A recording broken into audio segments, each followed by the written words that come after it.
السلام علیکم ورحمۃ اللہ وبرکاتہ نحمدہ ونصلی علی رسولہ الکریم اما بعد فاعوذ باللہ من الشیطان الرجیم بسم اللہ الرحمن الرحیم تنزل الملائکۃ والروح فیہا صدق اللہ العظیم وبلغنا رسولہ النبی الکریم اللہم صلی علی سیدنا محمد وعلی آلہ وصحبہ وبارک وسلم۔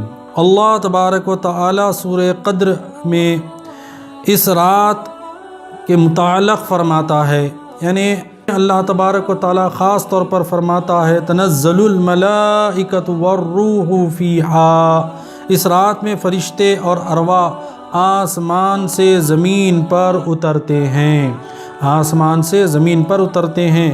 شب قدر میں سارے فرشتے نازل ہوتے ہیں یا ان میں سے بعض۔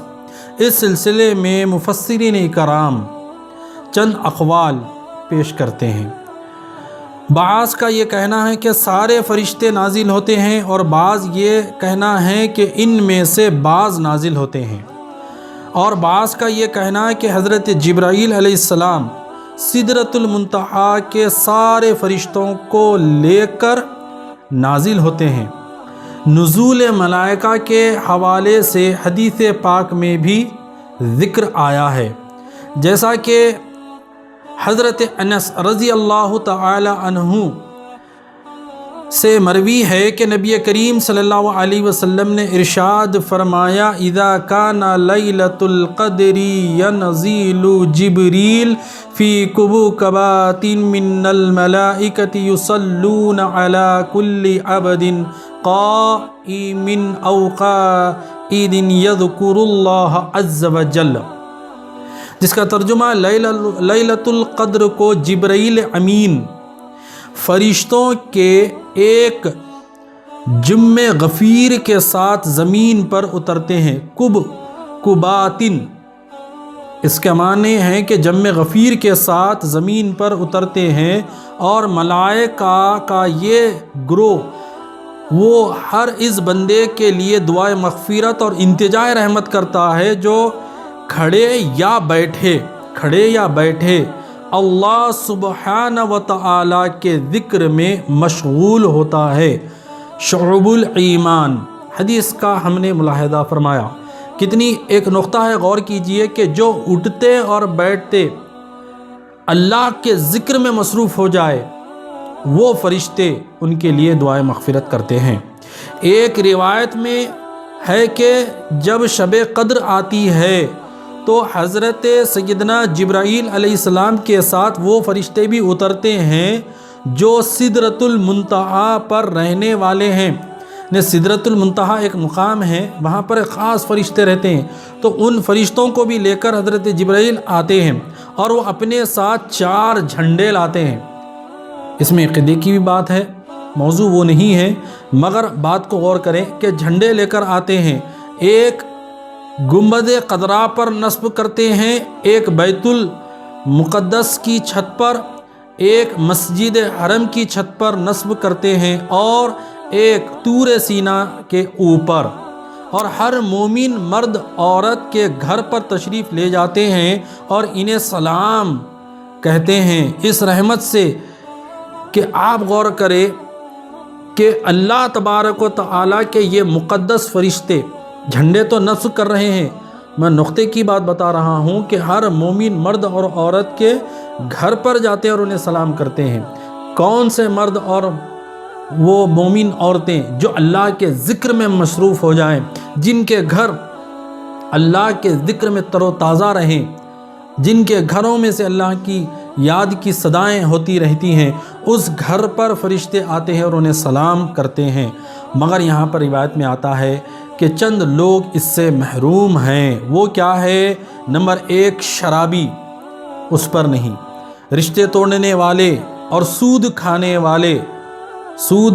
والے اور زنا کرنے والے، ایسے لوگ ان نعمتوں سے محروم ہو جائیں گے۔ مگر اس کے علاوہ علماء کرام فرماتے ہیں کہ اگر یہ بھی سچے دل کے ساتھ اگر توبہ کر لے، سچے دل کے ساتھ اللہ کی بارگاہ میں رجوع ہو جائے، تو اللہ تبارک و تعالیٰ اس کو بھی معاف فرما دیتا ہے اور اسے موقع عطا فرما دیتا ہے، اور اپنی رحمت دامن میں اس کو لے کر مغفرت فرما کر اس کو نیک لوگوں میں شامل فرماتا ہے۔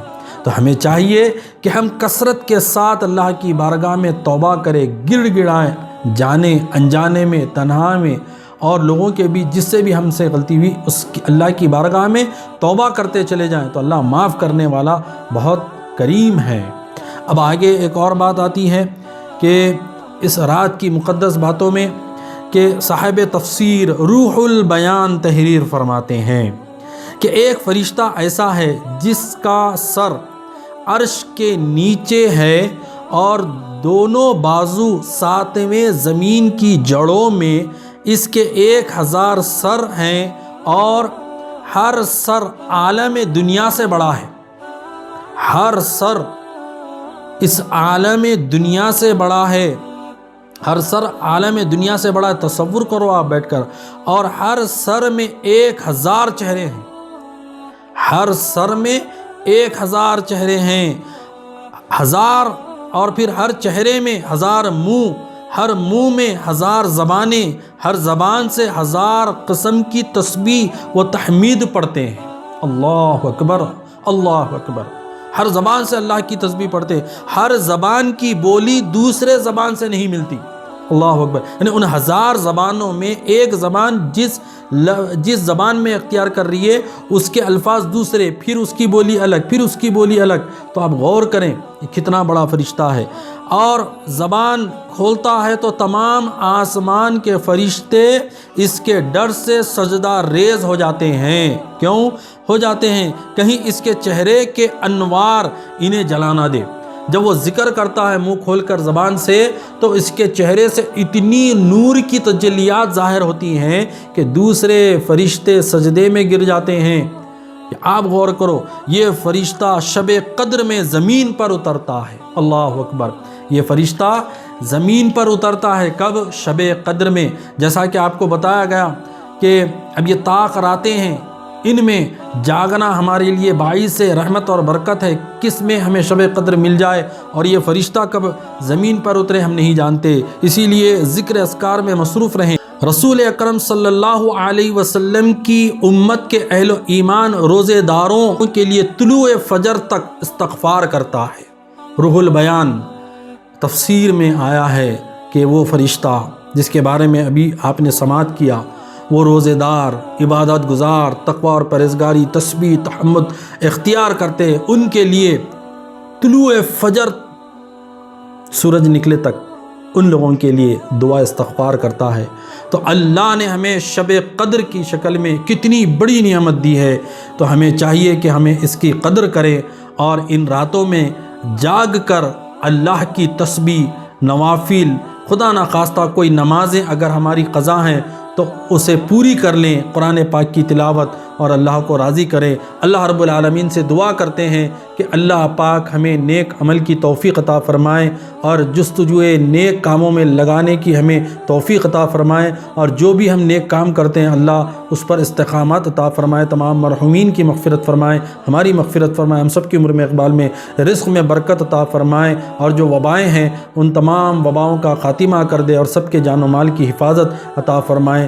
سبحان ربک رب العزت عما یصفون وسلام علی المرسلین الحمد للہ رب العالمین۔